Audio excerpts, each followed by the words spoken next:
Hello বন্ধুরা, দেখো পাহাড়ের কি অবস্থা দেখো। কাল রাত্রে বৃষ্টি হয়েছিল, তো এই যে দেখো ঝর্ণার মতো লাল জল পড়ছে। দেখো আওয়াজ দেখো, এই দেখো ফেনা দেখো, দেখেছো কেমন লাগছে তোমাদের? দেখো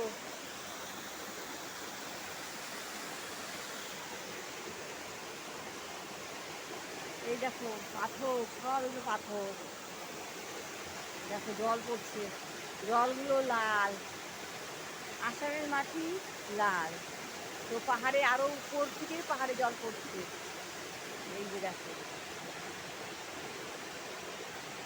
দেখেছো বন্ধুরা কেমন লাগলো তোমাদের? তোমাদের সঙ্গে একটু শেয়ার করলাম, ঠিক আছে? দেখো কত সুন্দর, সেই কোথা থেকে জল আসতেছে, ফেনা ফেনা হয়ে যাচ্ছে জলগুলো। হুম, দেখো